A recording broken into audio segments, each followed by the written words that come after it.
A paz do Senhor, sou Luciano Carrilho, sou diácono, professor e dirigente de EBD. Sou grato a Deus por essa oportunidade de poder colaborar com esses subsídios das lições da CPAD. Neste vídeo, estaremos trazendo um resumo dos tópicos da lição 12, que tem como título o papel da pregação no culto. Lembrando, queridos irmãos, que estamos estudando ainda, já finalizando o primeiro trimestre de 2024, que tem como tema o corpo de Cristo, origem, natureza e vocação da igreja no mundo. Não se esqueça de deixar seu like, compartilhar e se inscrever no canal. Estamos liberando também os slides desta lição em PDF para que você possa usar em suas aulas. Entraremos agora no texto áureo, na verdade prática, na leitura bíblica em classe e em seguida vamos já entrar nos pontos da lição. Texto áureo. Que pregues a palavra, instes a tempo e fora de tempo, redarguas, repreendas, exortes, com toda a longanimidade e doutrina. 2 Timóteo 4:2. Verdade prática. Pregar a palavra de Deus é a sublime missão da igreja. É por intermédio do ministério da palavra que vidas são salvas, transformadas e edificadas. Leitura bíblica em classe. 2 Timóteo 4, 1-5. Na presença de Deus e de Cristo Jesus, que julgará todos os seres humanos, tanto os que estiverem vivos como os que estiverem mortos, eu ordeno a você, com toda a firmeza, o seguinte: por causa da vinda de Cristo e do seu reino, pregue a mensagem e insista em anunciá-la, seja no tempo certo ou não. Procure convencer, repreenda, anime e ensine com toda a paciência. Pois vai chegar o tempo em que as pessoas não vão dar atenção ao verdadeiro ensinamento, mas seguirão os seus próprios desejos. E arranjarão para si mesmas uma porção de mestres, que vão dizer a elas o que elas querem ouvir. Essas pessoas deixarão de ouvir a verdade para dar atenção às lendas. Mas você, seja moderado em todas as situações. Suporte o sofrimento, faça o trabalho de um pregador do Evangelho e cumpra bem o seu dever de servo de Deus. Adentraremos agora no primeiro ponto da lição: Ministério da Palavra e seu propósito. Queridos e amados irmãos, vamos fazer aqui uma imaginação. Vamos imaginar um farol na escuridão, iluminando o caminho de todos os que se aproximam. Assim é a pregação do Evangelho, uma luz que revela Deus para a humanidade. Nos textos sagrados, especialmente no Novo Testamento, a pregação é muitas vezes descrita como uma proclamação. Pense no verbo grego kerisou, que significa justamente isso, proclamar. Ele aparece em passagens que nos são familiares, como quando João Batista iniciou seu ministério ou quando Jesus percorria a Galileia espalhando as boas novas do reino de Deus. Tomemos como exemplo Lídia, uma mulher cuja vida foi transformada ao ouvir Paulo pregar. Como se fosse pela primeira vez, ela viu quem Deus realmente era, porque o Senhor abriu o coração de Lídia. Esse momento, ele ilustra, meus irmãos, perfeitamente o poder da pregação do Evangelho. Não apenas como um discurso, mas um meio pelo qual Deus ele se revela e toca o coração das almas, conduzindo as mesmas à fé, conforme Paulo ressalta em sua carta aos Romanos. Mas o ministério da palavra não se resume à proclamação. Ele se estende também a instruções ao discipulado. Afinal, aqueles que são alcançados pelo Evangelho precisam crescer, precisam amadurecer na fé em Cristo. Jesus, o Mestre por excelência, não se limitou a pregar. Ele ensinava nas sinagogas, nas montanhas, por onde quer que ele fosse. E Paulo, seguindo os passos de Jesus, dedicou-se ao ensino dos crentes, destacando a importância deste dom no ministério. Então, o que podemos aprender com isso, meus irmãos? A pregação da palavra de Deus é mais do que palavras. É o convite para conhecer Deus de forma profunda e pessoal. E após esse encontro transformador, somos chamados a crescer, a nos aprofundar nesse relacionamento através do ensino e da aprendizagem na palavra de Deus. Podemos também ver isso refletido na vida de muitas pessoas que nos rodeiam. Quem sabe um amigo que encontrou fé ao ouvir a mensagem que tocava exatamente no ponto de sua necessidade, ou aquele familiar que depois de se converter buscou evidentemente aprender mais sobre Deus e sua palavra. Eu mesmo conheço muitos. São histórias reais, modernas, que ecoam o testemunho de Lídia, mostrando que o ministério da palavra continua vivo e atuante, transformando vidas e transformando corações. Assim, queridos irmãos, ao participarmos do ministério da palavra de Deus, seja proclamado, seja ensinado, estamos seguindo os passos de Jesus e dos apóstolos, contribuindo para que mais pessoas conheçam Deus, cresçam em sua fé e, por fim, reflitam a luz do Evangelho em um mundo que tanto precisa de esperança. Vamos agora entrar para o ponto 2 da lição.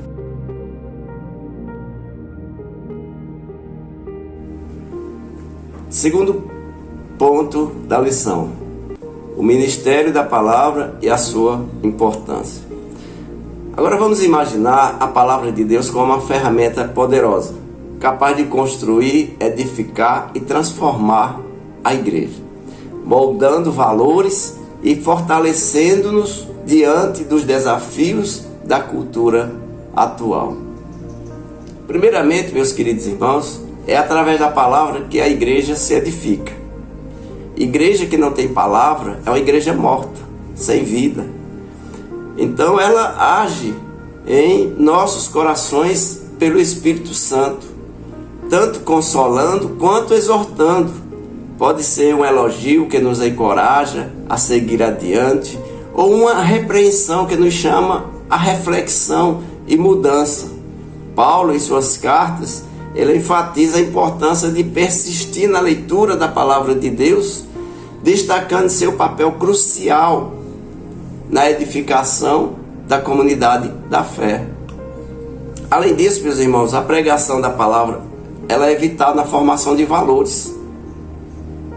Em um mundo que muitas vezes parece estar em guerra contra os princípios cristãos, a igreja tem um desafio de firmar seus valores e também de transformar e também de transmitir uma cosmovisão bíblica, claramente diferenciada da secular.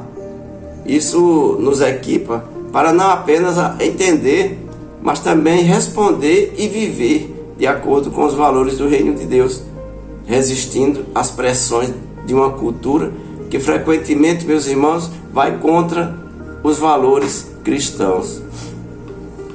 E por falar em resistir, mesmo os discípulos de Jesus, eles enfrentaram dificuldades de se manterem firmes em sua missão diante de uma geração perversa desde aquele tempo. E isso vai ser assim até a volta de Jesus. Não vai ter paz, porque o inimigo ele não vai querer que muitas pessoas vá para o céu, se converta, entregue sua vida a Cristo. Jesus os advertiu sobre a incredulidade e mais tarde, no Pentecostes, Pedro exortou as pessoas a se salvarem dessa geração corrompida. Paulo também lamentou a perda de Demas, que foi seduzido pelo amor ao mundo, e exortou os romanos a não se conformarem com a cultura sem Deus ao seu redor. Agora vamos pensar em exemplos modernos. Quem sabe você conhece alguém que, diante de um grande desafio, encontrou forças e direção nas palavras de uma pregação ou de um ensino bíblico. Eu conheço várias, eu mesmo fui um deles. Ou talvez você mesmo tenha experimentado a mudança de coração e mente ao se aprofundar na palavra, percebendo como ela é capaz de nos transformar e nos preparar para enfrentar uma sociedade que muitas vezes não compartilha nossos valores. Portanto, meus queridos e amados ouvintes, irmãos, o ministério da palavra não é apenas uma parte do que fazemos como igreja. É o coração da nossa missão, é a nossa missão.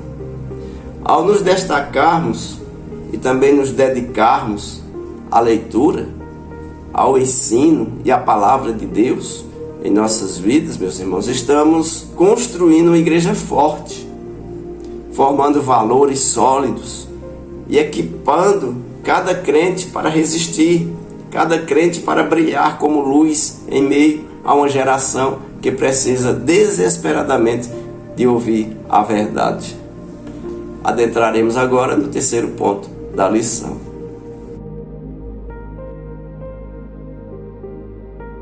Terceiro ponto da lição: o ministério da palavra e sua fundamentação. Agora vamos imaginar estar numa jornada onde cada passo ele é guiado por uma bússola que aponta sempre para o mesmo destino, Jesus Cristo. Esta é a essência de uma pregação autêntica, que deve ser, acima de tudo, cristocêntrica e profundamente enraizada nas Escrituras. Primeiro vamos falar sobre a centralidade de Cristo na pregação.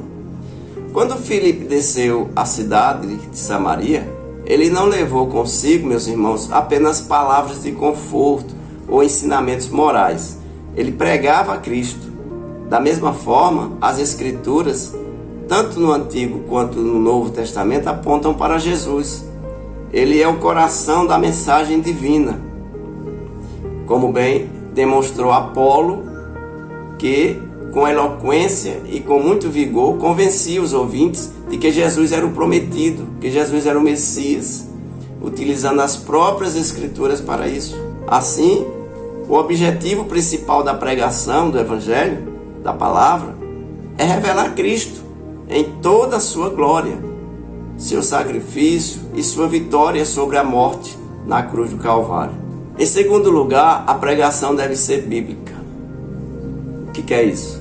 Vivemos em tempos em que muitas mensagens ditas cristãs, mas parecem o quê? Palestras, parece mais autoajuda, né? E agora tem o coach evangélico, misericórdia. E são repletas de apelo ao ego das pessoas e que estão distante do verdadeiro evangelho. Essas mensagens frequentemente focadas em ganhos materiais desviam-se do ensino das Escrituras sobre o pecado, a cruz e a chamada para uma vida separada, dedicada a Deus. A verdadeira pregação, ela exalta Cristo, não o pregador. Aponta para a cruz e o sacrifício de Jesus, não para o sucesso humano. Porque tem pregador que só prega se a igreja estiver cheia, mas tem que ensinar a palavra. Muitas pregações hoje em dia é tanta zoada, né, que a gente não está entendendo nada e pouco ensino da palavra. Agora vamos pensar em alguns exemplos concretos. Talvez você se lembre de um sermão que, ao focar inteiramente em Cristo, tocou profundamente seu coração, levando você a uma reflexão séria sobre sua vida espiritual. Quantas vezes a gente está na igreja e ouve uma verdadeira mensagem, né, pura do Evangelho, e a gente está precisando tanto daquele alimento, sai dali alimentado. Ou talvez você conheça alguém também cuja vida foi transformada quando ela ouviu a verdadeira pregação do Evangelho, aquela que não se envergonha da cruz e chama todos a um compromisso genuíno com Deus. Ou talvez você conheça alguém cuja vida foi transformada ao ouvir o verdadeiro Evangelho, a verdadeira pregação, aquela que não se envergonha da cruz e chama todos a um compromisso genuíno com Deus. Portanto, meus queridos e amados irmãos, ao nos engajarmos no ministério da palavra de Deus, seja como ouvintes, seja como mensageiros, devemos sempre buscar a Cristo no centro de tudo e insistir em uma pregação que seja fiel às Escrituras. Pregação que não seja fiel às Escrituras não é pregação, é um discurso, é uma conversa, é um diálogo. Então este é o caminho para uma fé robusta e uma igreja verdadeiramente edificada sobre a rocha que é Cristo. Esse compromisso, meus irmãos, esse compromisso com a autenticidade não apenas nos aproxima de Deus, mas também tem o poder de transformar vidas, guiando essas vidas à verdadeira luz, que é encontrada somente em Jesus Cristo, nosso Salvador. Amém? Espero que esses resumos tenham ajudado você de alguma maneira para a sua aula. A gente procura sempre trazer dentro da revista esses comentários para que não fuja tanto da lição. Amém, queridos? Que Deus abençoe e fica com Jesus. Amém. Queridos irmãos, chegamos à conclusão da lição número 12. Eu vou até fazer a leitura na própria conclusão da revista, que diz assim: após a exposição desta lição, constatamos que a igreja precisa manter-se fiel ao ministério da palavra. Isso só pode ser feito por meio de uma pregação genuína, bíblica, que reflita os valores do reino de Deus. Para isso não há atalhos. Numa cultura cada vez mais hostil à fé cristã, a igreja necessita proclamar as verdades do reino por meio da poderosa palavra. A igreja necessita proclamar as verdades do reino de Deus por meio da poderosa pregação da palavra de Deus. Queridos irmãos, chegamos ao final, da lição, esse subsídio, esse resumo dos tópicos, para que não fique tão cansativo, Eu sei que tem vídeos na internet de nossos colegas, nossos irmãos em Cristo, que duram uma hora e meia, bem mais explicado, mas aqui eu procuro trazer algo bem mais resumido, para não ficar tão cansativo, para a pessoa poder dar uma estudada. E esse subsídio possa te ajudar na tua aula. Amém? Que Deus em Cristo te abençoe e te abençoe tua família, em nome de Jesus. Amém.